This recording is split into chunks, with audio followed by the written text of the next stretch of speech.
sugeng tanggap warsa ingkang kaping 9 kagem Sinode GKJ mugi-mugi tansah binerkahan Gusti siang lan rastri.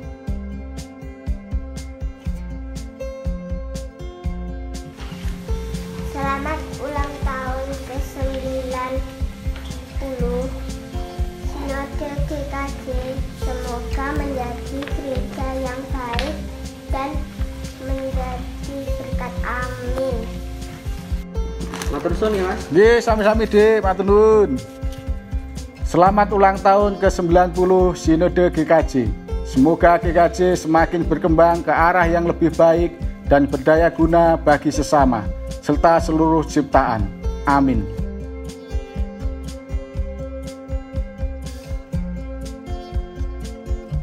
Selamat ulang tahun ke-90 Sinode GKJ, semoga semakin terberkati dan berkembang. Amin. Tuhan Yesus memberkati.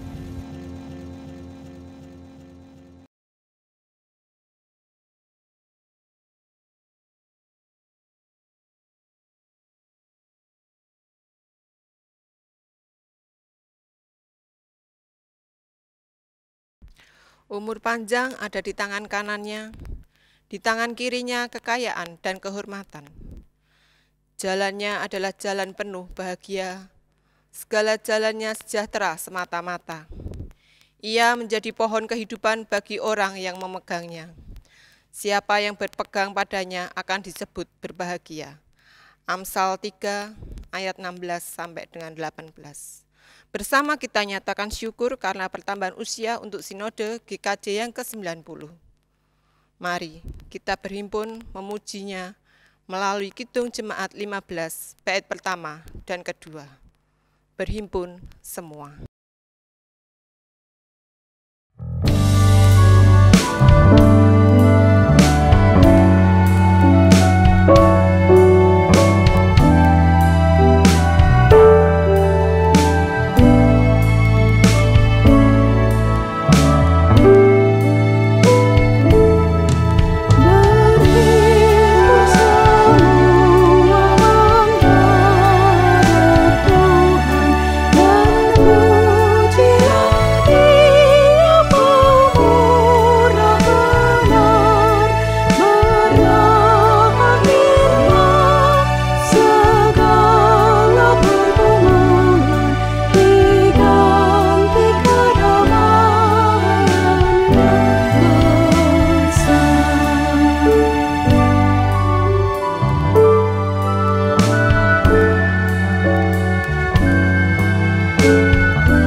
Bapak, Ibu, saudara-saudari yang terkasih dalam nama Tuhan Yesus Kristus, marilah kita memulai ibadah kita pada saat ini dengan pengakuan bahwa pertolongan kita adalah di dalam nama Tuhan yang menjadikan langit dan bumi.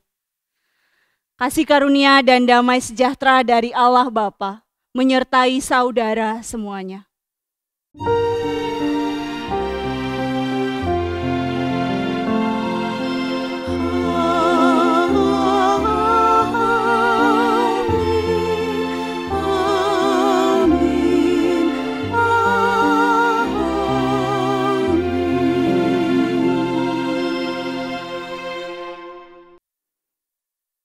Bersama marilah kita menyanyikan Kidung Jemaat nomor 393, bait 1 dan 2. Tuhan betapa banyaknya.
Cerita panjang yang terangkum dalam sebuah sejarah besar.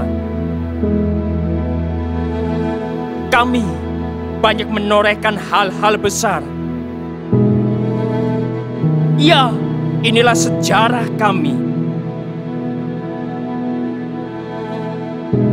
Kami boleh berbangga, kami juga sangat mencintai sinode kami, Sinode GKJ.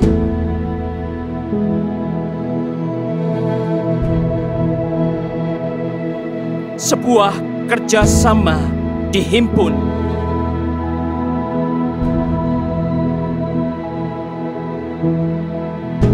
Sebuah karya dilakukan.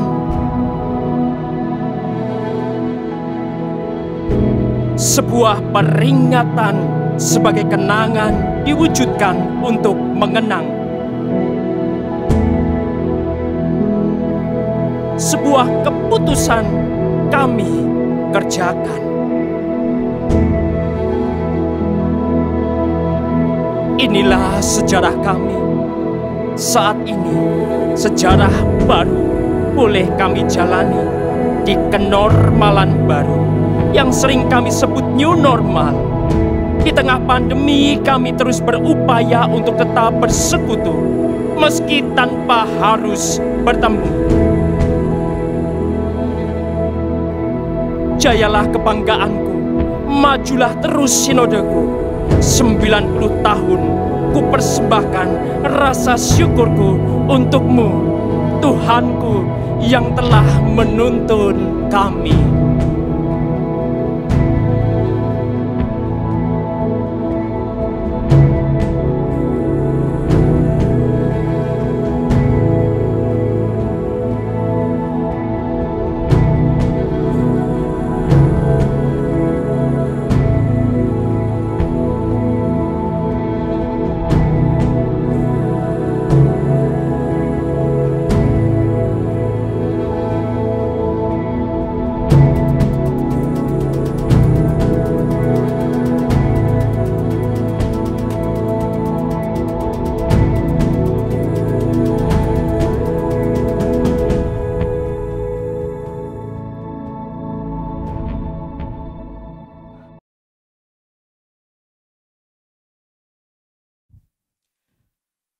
Saudara-saudara yang terkasih di dalam Tuhan, kita akan masuk di dalam litani syukur. Terpujilah nama Tuhan oleh karena kasih-Nya kepada kita. Ia yang telah membentuk kita dari dalam kandungan, Ia yang telah memberi kita kehidupan. Ya Tuhan, di dunia ini kami hanyalah debu. Gereja hanyalah debu di tengah-tengah agungnya ciptaan-Mu. Debu ini ya Tuhan seringkali hanya memegahkan diri. Debu ini ya Tuhan seringkali lupa siapa kami sebenarnya. Ampunilah kami ya Tuhan, janganlah sembunyikan wajah-Mu dari kami. Ampunan dan penyertaan-Mu Tuhan memberi kekuatan baru bagi kami.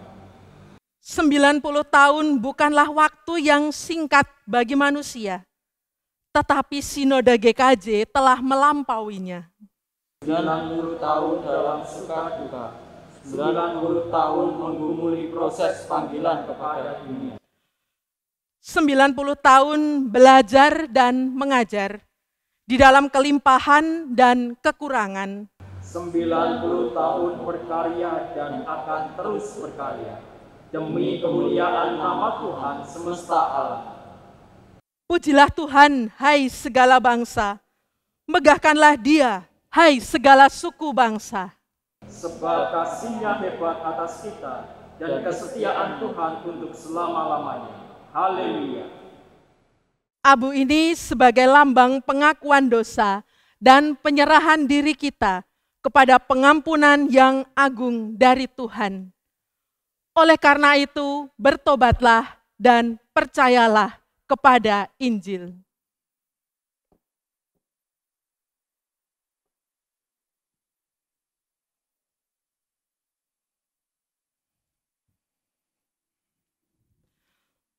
Bersama-sama kita menyanyikan pelengkap Kidung Jemaat nomor 128, baitnya yang pertama dan bait yang kedua. Kasih Tuhan Yesus tiada bertepi.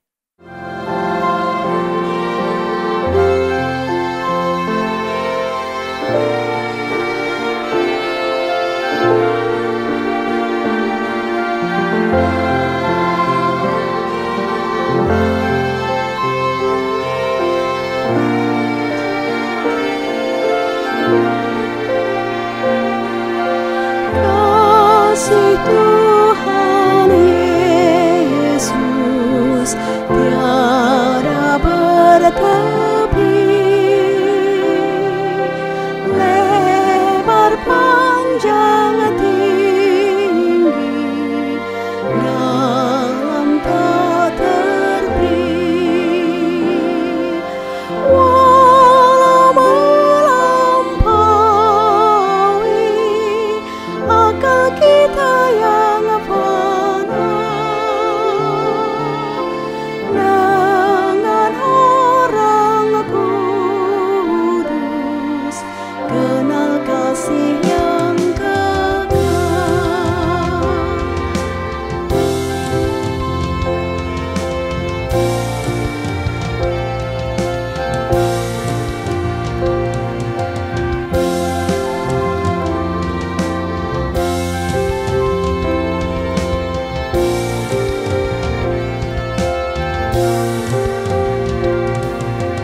Iman dan harapan, kasih yang benar, dari ketiganya kasih terbesar. Kasih itu sabar, Ia suka memberi, tak megahkan diri, tidak mengenal dengki.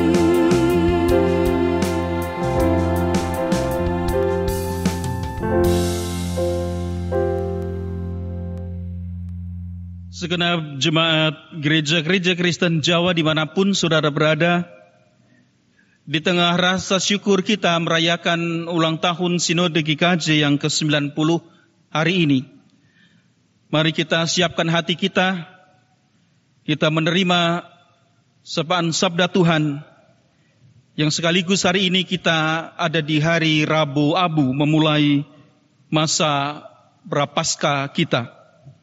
Kita siapkan hati kita dan mari kita mohon berkat pertolongan Roh Kudus di dalam doa.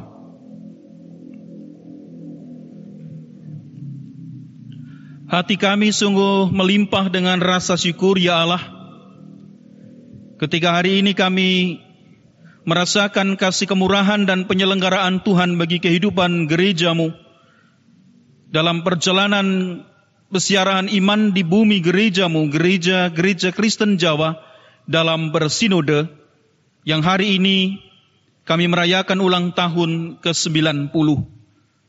Bersamaan dengan kami pun mengenangkan derita Kristus yang kami mulai hari ini di hari Rabu Abu. Kini kami membuka hati kami, ya Tuhan, sebab kami sungguh memerlukan terang yang daripadamu ketika kami melanjutkan perjalanan siarah iman kami di masa yang kami jelang di depan, menyusuri waktu dan masa yang adalah berkat Engkau nyatakan pula kepada kami. Ya Roh Kudus, tolonglah kami.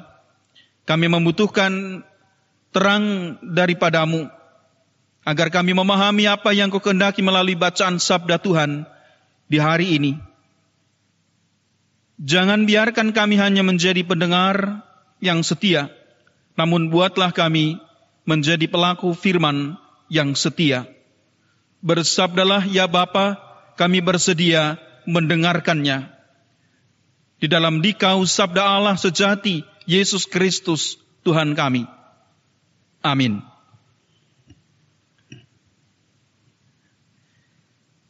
Saudara-saudari kekasih Tuhan, sabda Tuhan yang kita terima dan hendak kita renungkan bersama pada peringatan hari ulang tahun Sinode GKJ yang ke-90 dan di hari Rabu Abu hari ini.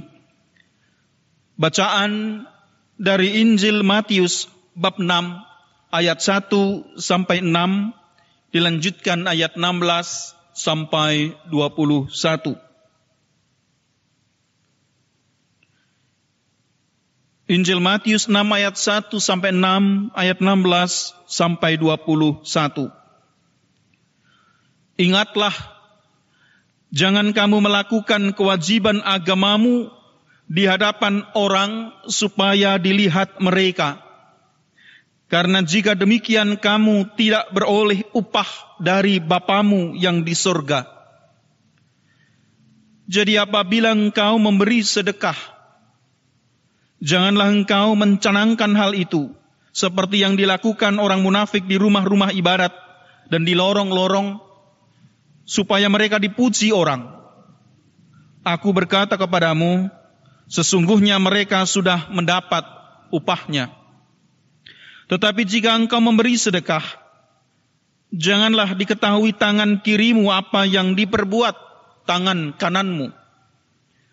Hendaklah sedekahmu itu diberikan dengan tersembunyi, maka Bapamu yang melihat yang tersembunyi akan membalasnya kepadamu. Dan apabila kamu berdoa, janganlah berdoa seperti orang munafik. Mereka suka mengucapkan doanya dengan berdiri dalam rumah-rumah ibadat dan pada tikungan-tikungan jalan raya, supaya mereka dilihat orang. Aku berkata kepadamu, sesungguhnya mereka sudah mendapat upahnya. Tetapi jika engkau berdoa, masuklah ke dalam kamarmu, tutuplah pintu dan berdoalah kepada Bapamu yang ada di tempat tersembunyi. Maka Bapamu yang melihat yang tersembunyi akan membalasnya kepadamu.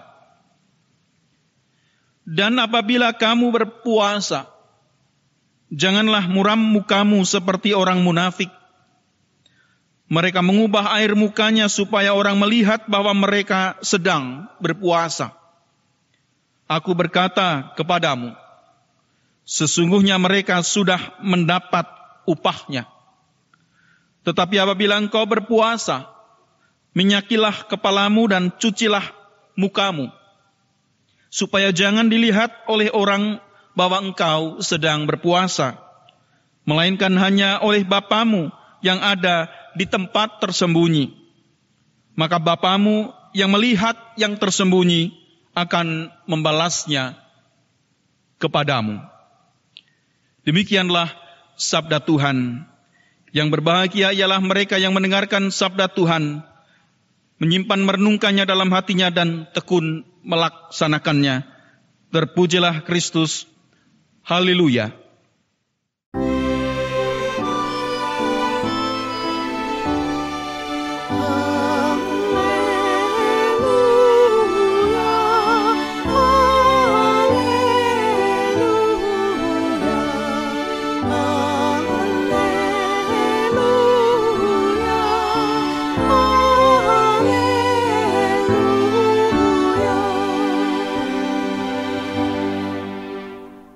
Bapak, Ibu, dan saudara-saudara jemaat gereja-gereja Kristen Jawa dimanapun saudara berada saat ini, saudara-saudariku yang kekasih, saudara-saudara seperjalanan dalam perjalanan ziarah sebagai gereja Tuhan, pada bulan Mei sampai dengan November tahun 2019 yang lalu, gereja-gereja di Belanda menggelar serangkaian agenda dalam rangka peringatan 400 tahun Sinode Dordrecht. Tentu peristiwa 400 tahun Sinode Dordrecht tidak begitu terasa gemanya bagi kita gereja-gereja di Indonesia. Tapi saya kira dalam perspektif sejarah, kita semua menyadari bahwa tidak bisa dipungkiri keberadaan GKJ seperti sekarang ini, sampai sekarang ini tidak bisa dilepaskan dari sebuah perhelatan yang menegangkan di Sinode Dordrecht tahun 1619. Dari sanalah doktrin Dordrecht menyebar luas sampai ke benua lain, termasuk tata gereja Dordrecht menyebar luas sampai ke benua lain, ditanamkan pada tubuh persekutuan Kristen di Nusantara. Saya kira tata gereja Dordrecht masih bisa juga kita temukan dan diperlakukan di banyak gereja-gereja di Indonesia sampai sekarang. Saudara-saudari kekasih, sesuatu yang menarik bagi saya dalam peringatan 400 tahun Sinode Dordrecht adalah bagaimana gereja-gereja di Belanda di abad 21 ini memaknai peristiwa 4 abad yang lalu itu. Dan hal itu nampak dari sebuah publikasi dalam rangka peringatan 400 tahun itu dengan menegaskan bahwa doktrin Dordrecht, keputusan sinode yang paling penting, memiliki bentuk dan kepastian yang tentu saja sulit untuk dipahami oleh orang Belanda di abad 21 ini. Pertemuan yang berlangsung lebih dari 6 bulan dan tidak kurang dari 180 sesi berlangsung, dan solusi untuk pemisahan antara remonstran dan kantor remonstran yang memang tidak pantas untuk mendapat hadiah cantik. Gereja-gereja juga mulai tentu saja bertanya bagaimana bisa keputusan itu terjadi. Remonstrans dikeluarkan dari persidangan karena diskusi substantif terbukti mustahil untuk diperdamaikan. Ya, memang konflik dengan demikian tidak terselesaikan meskipun memang eskalasi dapat dicegah. Kelompok remonstrans mendirikan Remonstrant Brotherhood, sebuah gereja baru yang hingga hari ini menampilkan dirinya sebagai alternatif dari ortodoksi Kristen. Di Dordrecht, Calvinisme dan peran gereja dalam masyarakat dicatat pada awal abad ke-17. Selanjutnya ide-ide tersebut menyebar ke seluruh dunia dengan perusahaan dagang dan kemudian dengan emigrasi dan misi di abad 19 dan abad ke-20. Saudara-saudariku yang kekasih di dalam Tuhan, menurut saya demikianlah sejarah selalu menyimpan maknanya secara baru dalam perspektif kini. Apa yang saya sampaikan di depan tentang Sinode Dordrecht yang sudah 4 abad yang lalu itu pun juga tidak mudah bagi gereja di Belanda di abad 21 untuk memahaminya bagaimana itu terjadi. Hanya dengan cara demikian memang, maka perjalanan selalu memberi pelajaran dan pengajaran yang bernilai bagi generasi selanjutnya. Nah, saya kira momentum ulang tahun Sinode ke-90 juga akan memberikan makna mendalam dalam konteks kita kini. Ungkapan syukur kita atas usia 90 tahun kehidupan bersinode diperkaya oleh situasi realita yang sedang kita gumuli, yaitu pandemi COVID-19. Pun dalam perenungan makna derita Kristus tatkala kita memasuki masa Prapaskah yang dimulai hari ini, di hari Rabu Abu. Saudara-saudariku kekasih, bacaan Injil kita hari ini sesuai dengan bacaan leksionari di hari Rabu Abu menolong kita untuk menghayati hari ulang tahun ke-90 Sinode GKJ saat ini.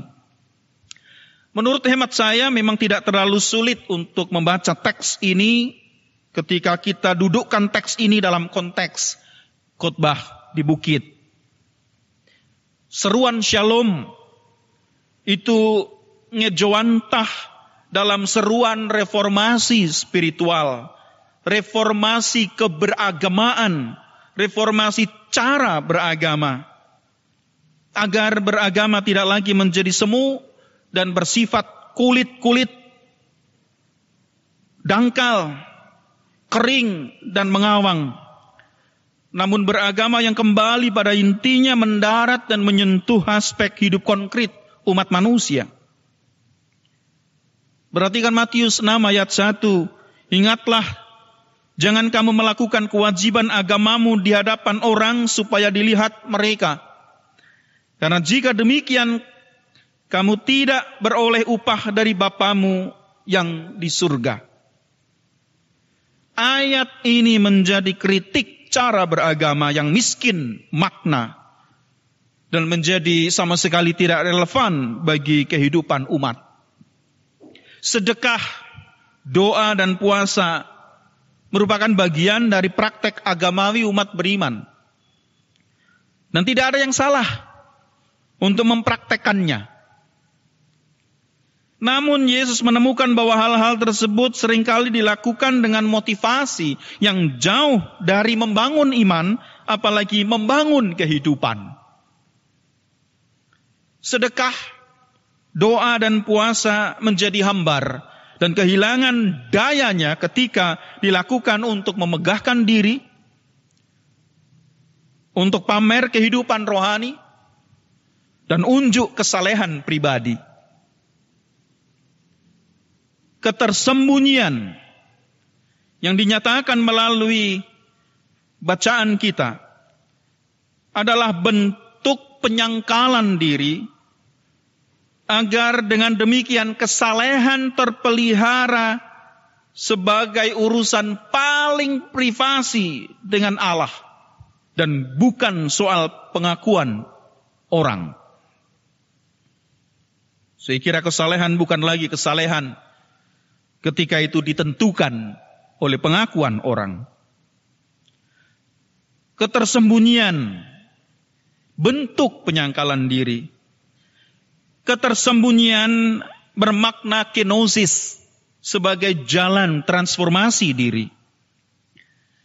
Saya kira disinilah pertobatan hakiki sebagai pesan hari Rabu Abu kita. Dan disinilah kita temukan makna terdalamnya.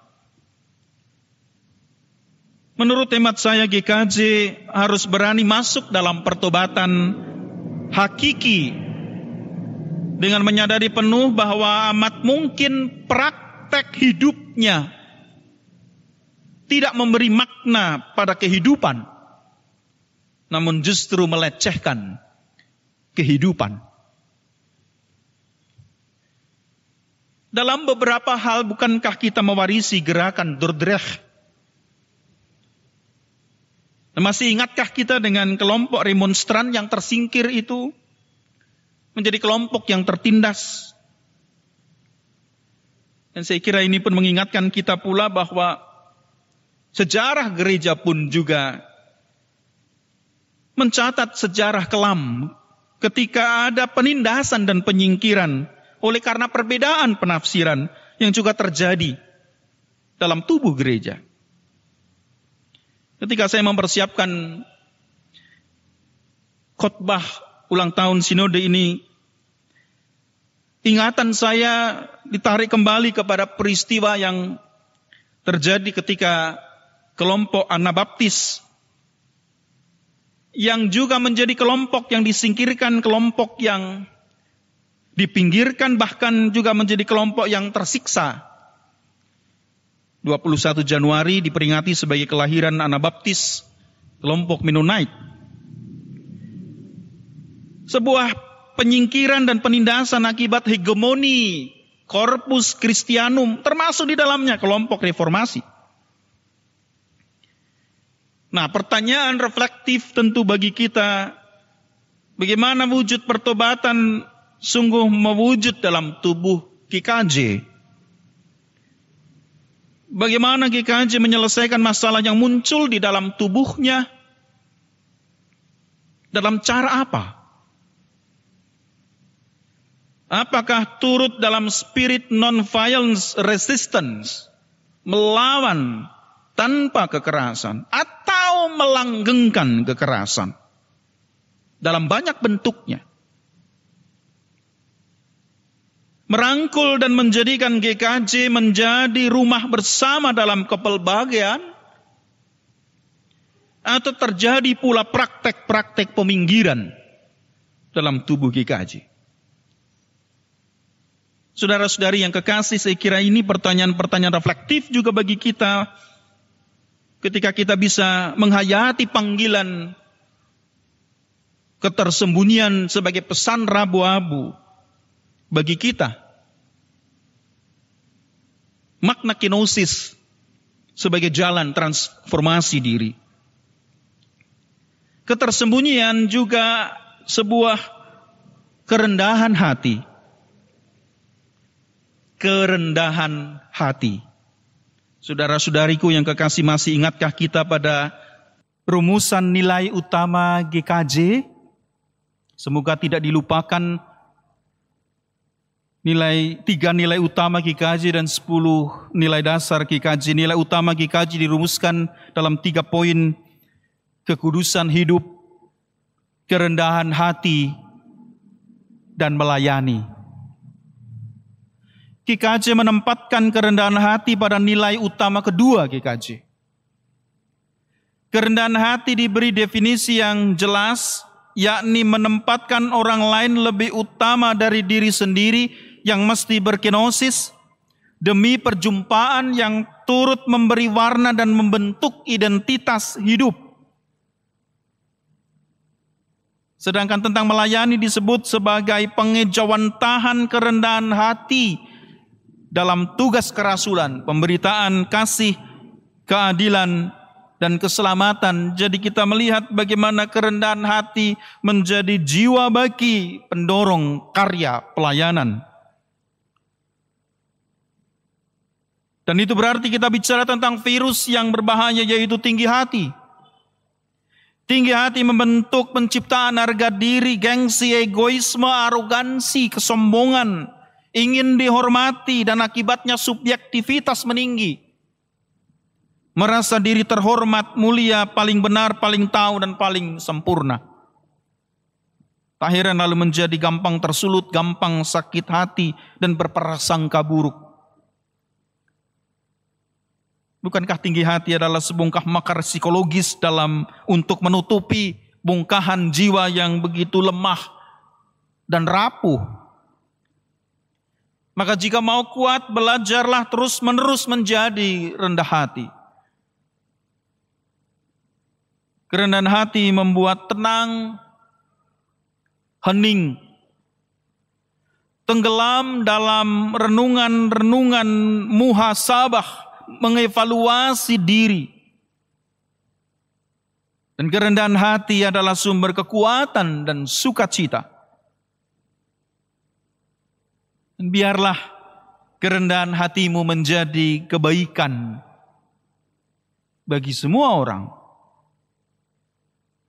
Dan inilah panggilan kita dalam pesan Rabu-Abu yang mendorong kita berkenosis bersama Kristus. Saudara-saudariku yang kekasih di dalam Tuhan, peribadatan dalam segala hal, praktek hidup agamawi bukanlah semacam praktek bisnis dengan hitung-hitungan keuntungan. Peribadatan dan praktek agamawi adalah untuk kualitas hidup yang lebih baik.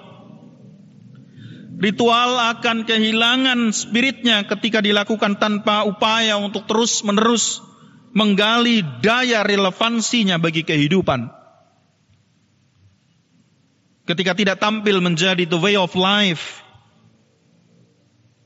Dan jika tidak, itu menjadi rutinitas kering, dan ritual tidak akan mampu menjawab pergumulan konkret umat. Dan demikianlah dalam segala macam kemelut dan guncangan perubahan, peribadatan dan praktek agamawi akan membantu kita mengasah ketajaman batin kita secara lebih dewasa.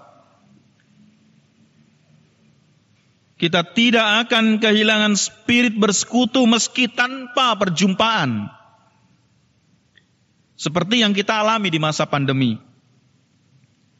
Karena kita memahami dan memaknai persekutuan yang bukan sekedar perjumpaan fisik, yang bukan sekedar rubyang-ubyung, namun perjumpaan hati dan batin dalam spirit solidaritas, bela rasa, dan ketulusan nyedulur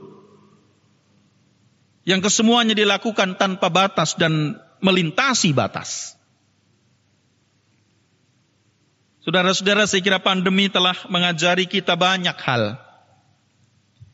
Bahkan pandemi pun telah mengajari kita ihwal peribadatan serta praktik cara beragama kita dalam mengantisipasi masa depan.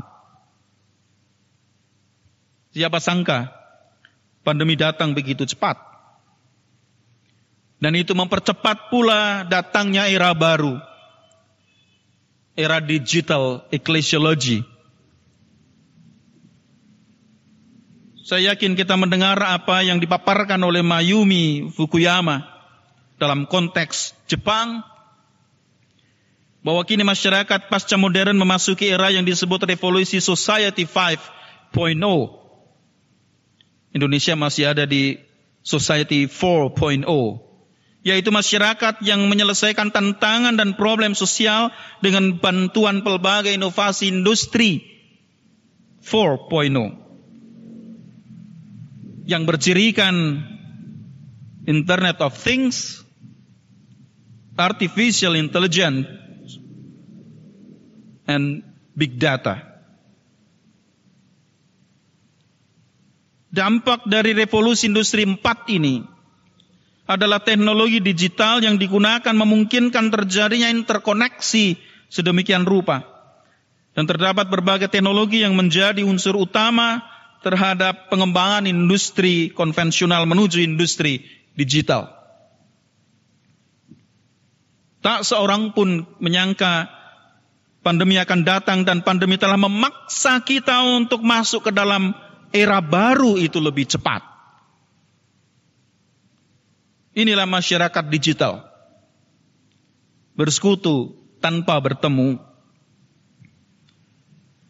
Meskipun semua pemaksaan, namun saya kira lebih penting bagi kita merenungkan bagaimana caranya supaya kita bisa bersama-sama mengambil positifnya dari pemaksaan ini. Dan seperti yang saya katakan di depan, pandemi telah menolong kita memahami dan memaknai persekutuan yang bukan sekedar perjumpaan fisik yang ngubyang-ngubyung tadi, namun sungguh sebagai sebuah perjumpaan hati dan batin dalam spirit solidaritas, spirit bela rasa, dan membangun perseduluran yang sejati, yang kesemuanya dilakukan tanpa batas dan bahkan melintasi batas. Persekutuan yang demikian hasilnya harus rasa solidaritas yang konkret. Ketika orang merasa diperhatikan, ketika orang merasa diuwongke. Nah, ini tantangan kita Bapak Ibu dan saudara-saudara kekasih Kristus. Diskusi-diskusi kita tentang gereja intergenerasi, pergumulan, percakapan-percakapan kita tentang the liquid church, ini semua akan menjadi sebuah tantangan untuk bagaimana aplikasi itu semua ada di tengah-tengah masyarakat digital sekarang ini. Bagaimana relasi-relasi akan dibangun yang kesemuanya itu menantang kita untuk menemukan dasar-dasar eklesiologi kita.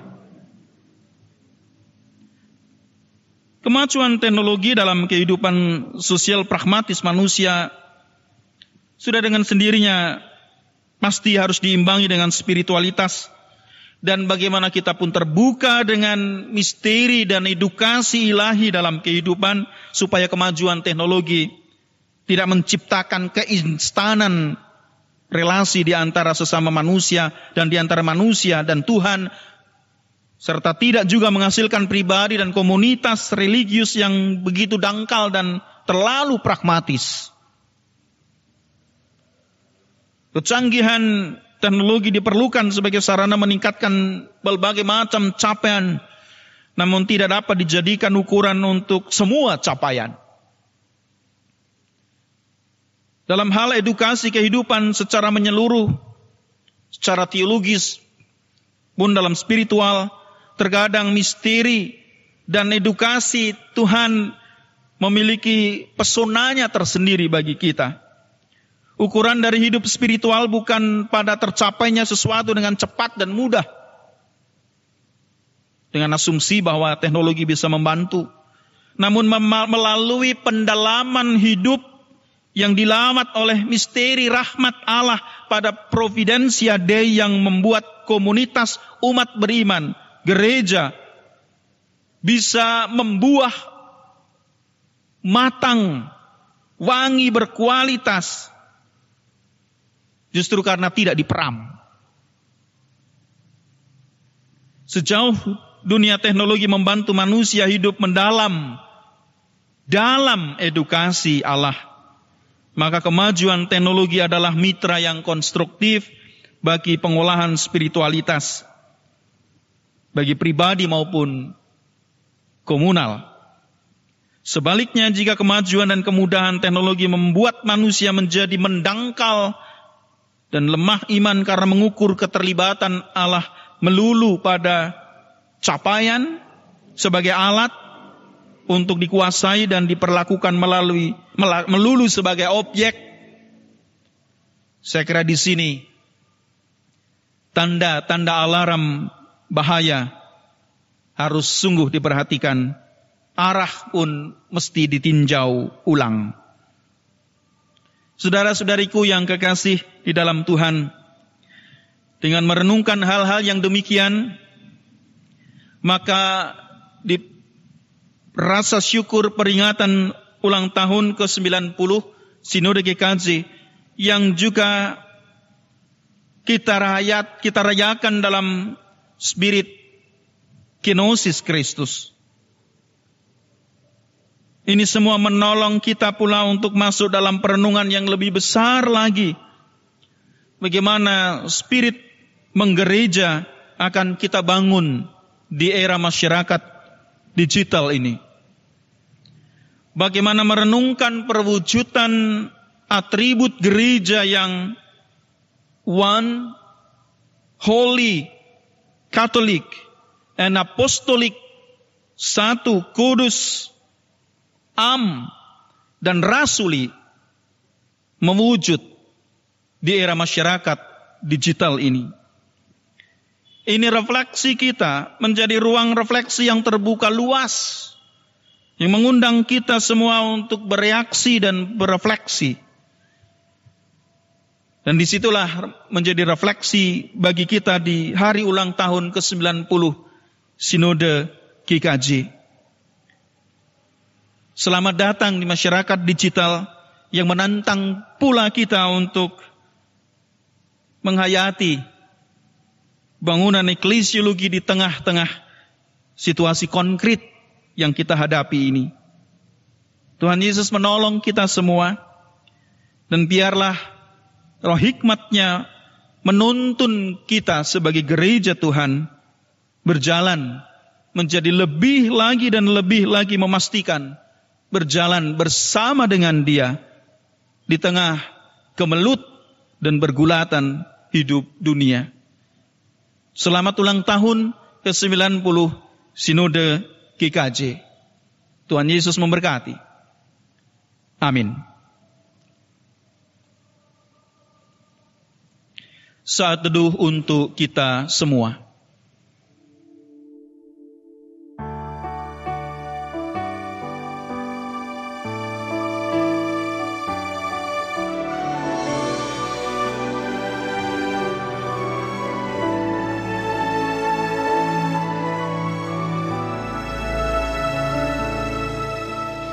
Kau selalu punya cara untuk menjagaku, senantiasa ada di dalam rencanamu, Tuhan.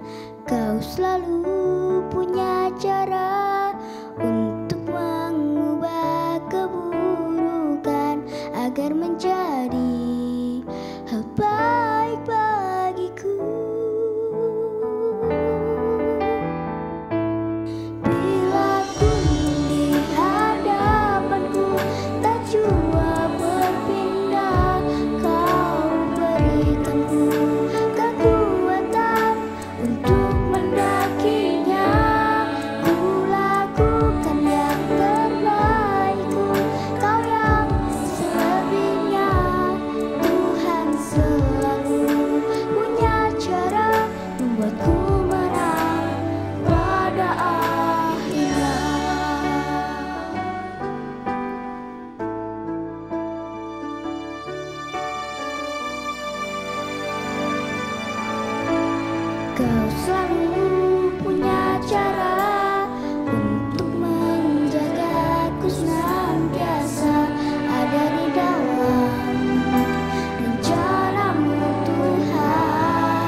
Saudara-saudari umat Tuhan yang terkasih, mari kita satukan hati kita untuk menaikkan doa syafaat kita. Mari kita berdoa. Sungguh layak dan sepantasnya kami datang kepadamu dengan rasa syukur kami, ya Allah. Sungguh hanya oleh karena kasih dan kemurahan-Mu lah segala pujian dan hormat kami persembahkan kepadamu, Tuhan. Engkau yang menuntun langkah kehidupan gereja-Mu melewati perjalanan hidup pesiarahan iman di bumi, dan bahkan juga gereja Tuhan masuk dalam samudera kehidupan, dalam kemelut dan gejolak hidup dunia dan umat manusia. Dan Engkau menuntun langkah kehidupan gereja-Mu, gereja-gereja Kristen Jawa, dalam bersinode hingga tiba di usia ke-90. Bersama dengan seluruh umat Tuhan, jemaat Tuhan di gereja-gereja Kristen Jawa, dimanapun berada, terimalah rasa syukur kami, ya Allah. Segala pujian dan hormat bagi-Mu atas karya-Mu bagi kehidupan gereja-Mu. Bersyukur untuk sabda yang telah kami dengar, dan biarlah itu menjadi refleksi bagi kami di tengah-tengah perayaan ulang tahun Sinode ke-90, dan semakin lebih menolong kami untuk mengantisipasi masa depan, melangkah di waktu dan masa yang kami jelang di depan dengan berbagai macam tantangan dan apa yang sedang kami hadapi dan kami gumuli juga dalam kebersamaan kami dengan umat manusia. Dan terima kasih Tuhan, biarlah Roh Kudus menolong kami sebagai gereja Tuhan dimanapun kami berada, dengan tantangan, dengan kesulitan, dengan segala berkat, kemampuan, hikmat yang dari Tuhan di konteks kami masing-masing. Kami boleh mewujudkan apa yang Tuhan kehendaki bagi kehidupan gereja-Mu. Terima kasih untuk pesan di Rabu Abu yang kami dengar hari ini. Dan biarlah itu pun akan selalu mengingatkan kami dan menginspirasi bagi kami untuk hidup sebagaimana komunitas umat beriman yang dipanggil untuk hidup dalam spirit kenosis Kristus. Kami bersatu hati mengenangkan karya Tuhan 90 tahun yang lalu, 17 Februari 1931. Kami sungguh bersyukur kepadamu ya Tuhan, dan kami pun mempersembahkan seluruh hidup dan karya gereja-Mu bagi hormat dan kemuliaan nama-Mu. Maka kami pun mengenangkan karya pengabdian begitu banyak pelayan Tuhan, para pelayan Tuhan yang juga bergumul dan berjuang, yang juga menjadi bagian dari persembahan mereka, mengenangkan seluruh karya dan pengabdian para pelayan Tuhan, terlebih yang telah beristirahat dalam istirahat abadi. Dan biarlah kami mengenangkan karya kasih mereka kepada Tuhan, dan itu pun menjadi spirit bagi kami dalam gumul dan juang kehidupan bergereja bersama kami saat ini. Kami bersatu hati untuk memohon berkat daripada-Mu ya Tuhan dalam ibadah syukur ini, bagi Badan Pelaksana Sinode dan Badan Pengawas Sinode 28 GKJ, bersama dengan Badan Pelaksana Klasis dan Badan Pengawas Klasis dari 32 klasis di seluruh Sinode GKJ. Tuhan, kami memohonkan berkat hikmat Tuhan bagi para pemimpin gereja-Mu ini, dan hikmat Tuhan pula yang menuntun mereka untuk membawa kehidupan bersama kami dalam bersinode, bahkan juga dalam kami berklasis. Semakin lagi dan semakin lagi kami boleh menghayati panggilan hidup gereja-Mu, terlebih dalam gumul kami bersama dengan umat manusia dan juga umat beriman lain di tengah-tengah era masyarakat digital saat ini. Tolonglah kami ya Tuhan. Kami semua ada di tengah-tengah pergulatan bersama atas pandemi COVID-19. Kami memohon berkat-Mu Tuhan bagi karya gereja-Mu dimanapun berada, bersama dengan setiap orang yang berkehendak baik. Berkatilah segala daya upaya bersama dengan pihak-pihak lain terkait yang juga mengupayakan berbagai macam hal untuk mengatasi situasi yang sedang berlangsung saat ini. Belas kasih-Mu kami mohon, berkat-Mu kami mohon ya Allah, agar dengan demikian kami boleh mempersembahkan pula peran kami sebagai gereja Tuhan untuk turut serta menghentikan penyebaran virus ini, dan bahkan kami pun ikut ambil bagian dalam proses pemulihan sebagai wujud tanggung jawab iman kami yang adalah juga tanggung jawab sosial kami. Pemerintah bangsa kami bersama dengan pemerintahan bangsa-bangsa di muka bumi yang saat ini bersama-sama juga bergumul dengan pandemi COVID-19. Tolonglah Tuhan, hikmat-Mu pula yang akan menerangi para pemimpin bangsa untuk bau-membau dengan penuh kesadaran. Tidak ada yang kuat sendiri untuk menghadapi pandemi ini kecuali bersatu hati, berkolaborasi, bekerja sama, mengupayakan berbagai macam agenda dan program untuk mengatasi situasi ini. Memohon berkat daripada-Mu ya Allah. Demikian juga kehidupan bangsa kami.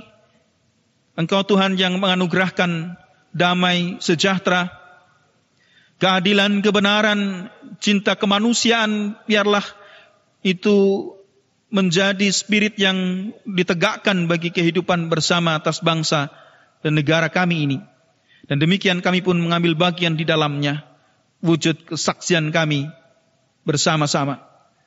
Tuhan Bapa di dalam surga, pada akhirnya kami mempercayakan langkah kehidupan gereja-Mu ke depan dalam karya kesaksian pelayanan kami.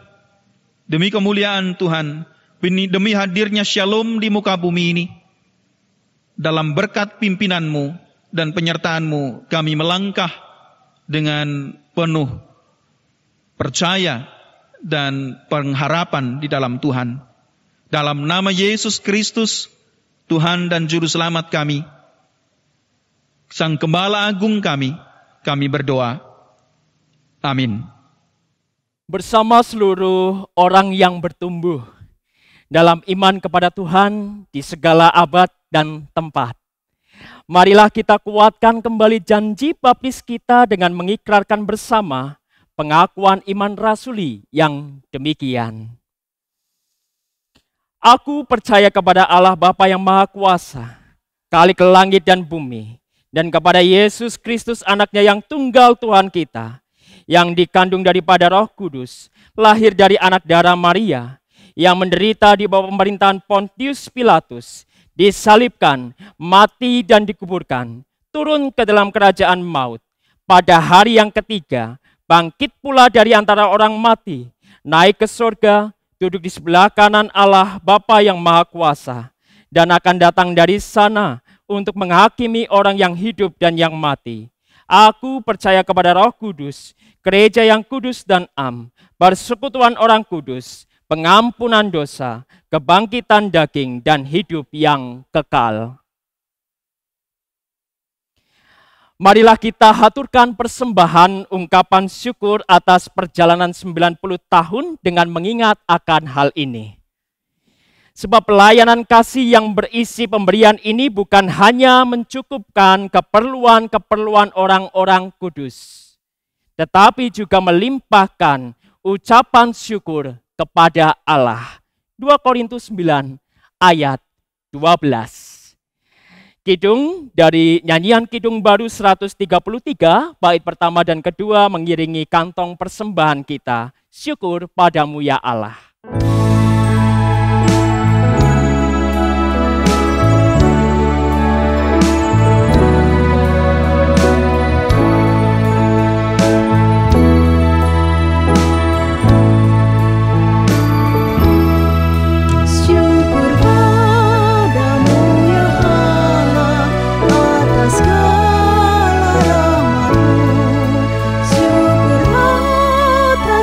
Kecukupan dan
kita hendak berdoa.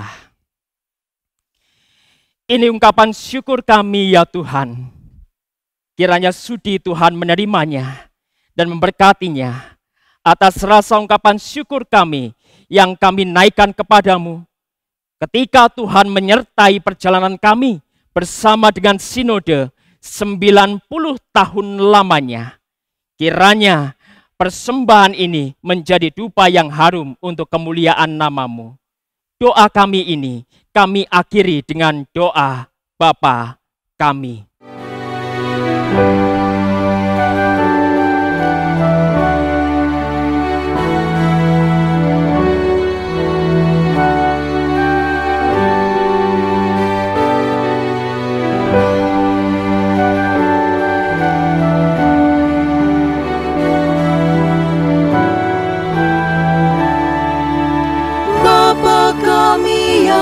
Surga, dikuduskanlah nama-Mu, datanglah kerajaan-Mu, jadilah kehendak-Mu di bumi seperti di surga. Kami hari ini makanan secukupnya, dan ampuni salah kami seperti kami ampuni orang yang bersalah pada kami. Jangan membawa kami ke dalam pencobaan, tapi lepaskan kami daripada yang jahat. Sebab Kau punya kerajaan dan kuasa dan kemuliaan selamanya.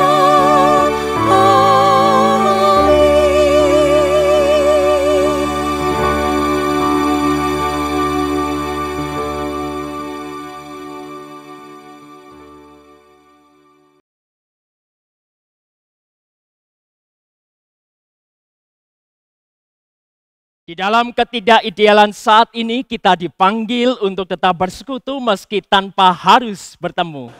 Kami akan terus berupaya untuk tetap bersekutu. Di saat dunia seakan berhenti, kehidupan yang tentram tinggal kenangan. Kami terus berharap kepada Tuhan. Kami akan tetap berharap kepada Tuhan. Satukan cinta dan perdamaian dalam mengatasi masalah ini. Berdoa agar semua kembali normal. Kami akan terus berdoa dan menyatukan cinta kami mewujudkan perdamaian. KPJ 331, Sak Monika, dados selembaran enggal. Dan bila aku berdiri tegar sampai hari ini, bukan karena kuat dan hebatku, semua karena cinta, semua karena cinta.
Teruslah bersekutu, baik atau tidak baik waktunya. Teruslah berkarya di tengah ketidakidealan yang ada. Lakukan dan kerjakanlah di dalam berkat Allah. Tuhan memberkati engkau dan melindungi engkau. Tuhan menyinari engkau dengan wajah-Nya dan memberikan engkau kasih karunia. Tuhan menghadapkan wajah-Nya kepadamu dan memberikan engkau damai sejahtera. Amin. Sampai bertemu, sampai lagi kita bertemu. Sampai bertemu, Tuhan Allah beserta engkau.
Salam damai sejahtera dari Badan Pelaksana Sinode GKJ ke-28 untuk seluruh gereja-gereja se-Sinode GKJ.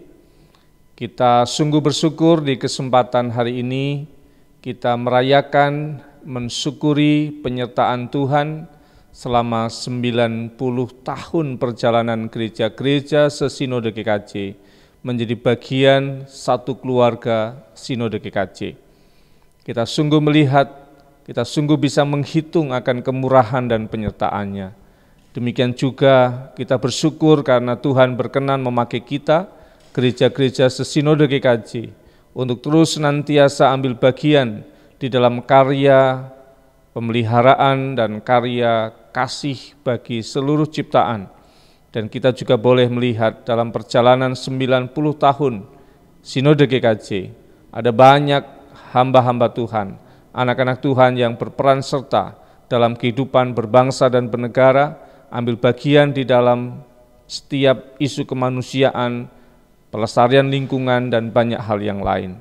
Dan biarlah ini semuanya akan terus nantiasa mengingatkan kita akan rasa syukur untuk kebersamaan ini, dan senantiasa bertanggung jawab terus-menerus memelihara kebersamaan ini. Karena dalam kebersamaan ini, kita akan boleh menghadirkan berkat Tuhan bagi setiap orang yang kita jumpai. Hal kedua yang ingin disampaikan oleh Badan Pelaksana Sinode GKJ ke-28, bahwa peristiwa di tahun ini, di saat kita merayakan 90 tahun kebersamaan gereja-gereja se-Sinode GKJ ini, kita berada dalam situasi pandemi COVID-19. Dan biarlah kita boleh belajar akan peristiwa pandemi sekarang ini, membuat kita untuk terus nantiasa memiliki sikap adaptasi dengan sungguh dan baik, dengan protokol kesehatan, dengan kebiasaan yang baru, dalam banyak hal, dalam banyak sisi hidup kita, termasuk juga dalam tugas panggilan gereja, di dalam pemeliharaan iman dan pewartaan kasih bagi dunia ini. Ada satu hal yang menarik dan penting untuk kita sadari, terkhusus berkaitan dengan tema kita, hidup berkeluarga, hidup bersama dalam keluarga Allah, dan menjadi kewarganegaraan yang kreatif sebagai tema sidang Sinode ke-28, dan juga tema HUT tahun ini, tetap bersekutu walaupun tidak bertemu. Kita menemukan satu hal yang sangat mendasar dan penting, bahwa kehidupan keluarga menjadi topangan pemeliharaan iman dan pewartaan kasih yang paling esensial, yang mampu melewati banyak hal, termasuk di masa pandemi ini. Hidup beriman di tengah-tengah keluarga menjadi sesuatu yang sangat penting untuk kita pelihara. Dan yang kedua, sikap hidup kekeluargaan ternyata hal yang sangat penting dan pondasi dasar, di mana kita akan terus senantiasa melewati banyak waktu, banyak zaman melihat dan merasakan kemurahan Tuhan, sehingga kita boleh terus berkarya melewati segala keadaan. Dan biarlah di kesempatan ini saya atas nama Badan Pelaksana Sinode GKJ ke-28 mengucapkan selamat merayakan kebersamaan kita, selamat menghitung kemurahan dan kasih Allah, dan selamat pula menjalani hari-hari bersama kita di dalam kemurahan dan penyertaan Tuhan. Terus senantiasa hidup di tengah keluarga dengan semangat kekeluargaan dengan siapapun. Walaupun tidak bertemu, persekutuan kita akan terus senantiasa ada. Biarlah kemurahan dan kasih Tuhan menolong kita, gereja-gereja sesinode GKJ, melewati masa pandemi ini dalam kemurahan dan penyertaan-Nya. Tuhan memberkati.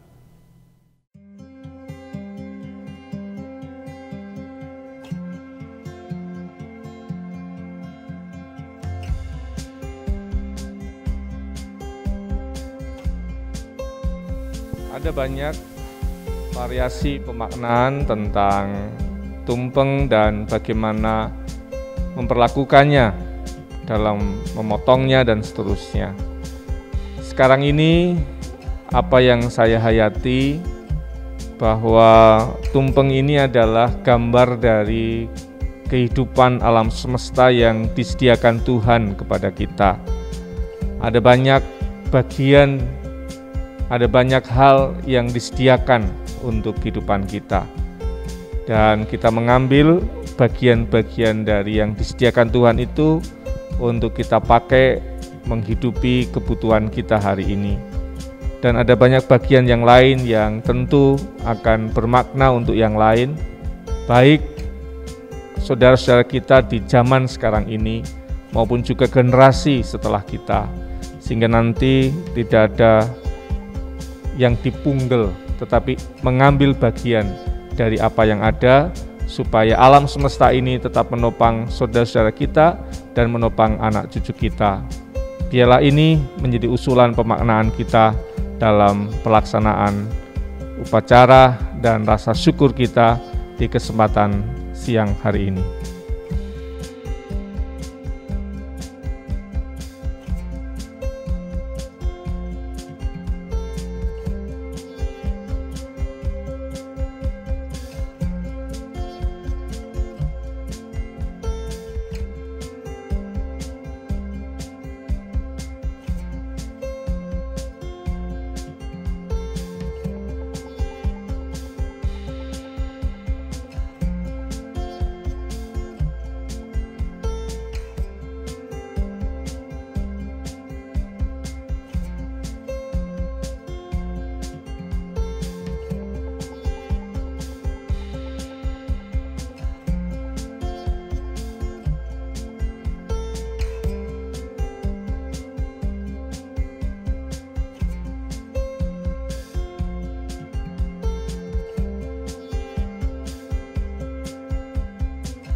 Ini bagian dari berkat Tuhan yang kita terima, supaya kita terus bisa menjadi berkat bagi setiap orang.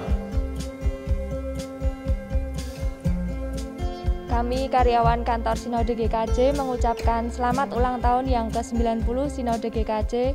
Tuhan memberkati.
Store, sebuah marketplace lokal, hadir menolong Bapak dan Ibu Saudara mendapatkan produk berkualitas dengan harga bersaing. Produk Pitu Store berasal langsung dari petani dan pengusaha lokal. Mari berbelanja di Pitu Store.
Sampai bertemu, sampai lagi kita bertemu, sampai bertemu.